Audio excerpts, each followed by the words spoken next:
Assalamualaikum teman-teman. Terhitung sejak sepekan lalu hingga saat ini, jumlah kasus COVID-19 di Indonesia meningkat hingga lebih dari 20.000 orang telah terkonfirmasi positif. Angka yang seharusnya lebih dari cukup untuk menyadarkan kita bahwa virus ini sangat berpotensi menyebar luas dalam waktu yang relatif singkat. Tapi, faktanya, angka pasien positif yang terus bertambah setiap harinya justru berbanding terbalik dengan kesadaran masyarakat yang kian hari semakin berkurang. Benar saja, bukan lagi rahasia umum bahwa beberapa pekan terakhir ini masyarakat beramai-ramai mengunjungi pusat perbelanjaan di tengah semakin mewabahnya pandemi ini.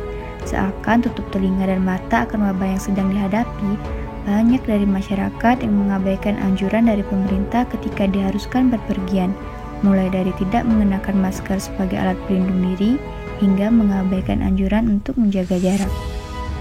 Memang, faktanya masih banyak dijumpai masyarakat yang menganggap remeh virus ini. Mereka berdalih bahwa gejala yang ditimbulkan dari infeksi virus ini dinilai ringan, karena gejalanya bersifat umum seperti demam, sakit tenggorokan, sakit kepala, meriang, sesak napas, dan batuk-batuk. Bahkan, beberapa orang lainnya tidak mengalami gejala sama sekali. Tapi, teman-teman tahu tidak, beberapa penelitian menyebutkan bahwa orang yang terinfeksi virus ini, sekalipun telah dinyatakan sembuh, masih bisa meninggalkan efek samping yang cukup mengerikan loh. Simak cuplikan berikut ini ya.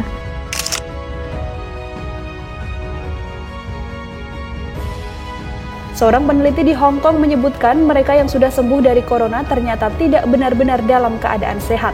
Sebuah studi kecil dari 12 pasien yang keluar dari rumah sakit menunjukkan bahwa 2 atau 3 orang yang telah sembuh tersebut mengalami pengurangan fungsi paru-paru.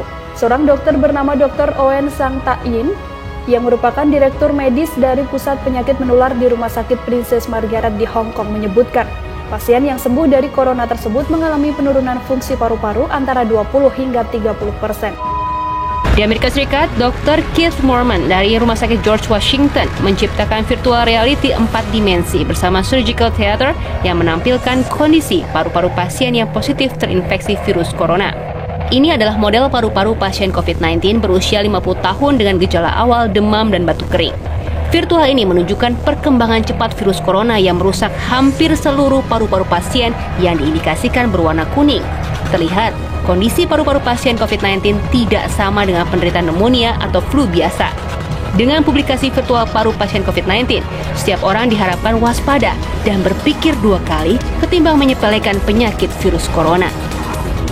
Nah, setelah menonton cuplikan tadi, kedepannya teman-teman diharapkan tidak lagi meremehkan virus ini ya, karena semua penyakit berpotensi bahaya. Video ini dibuat bukan untuk menambah kekhawatiran, melainkan untuk lebih meningkatkan kesadaran dan kewaspadaan. Terima kasih sudah menonton.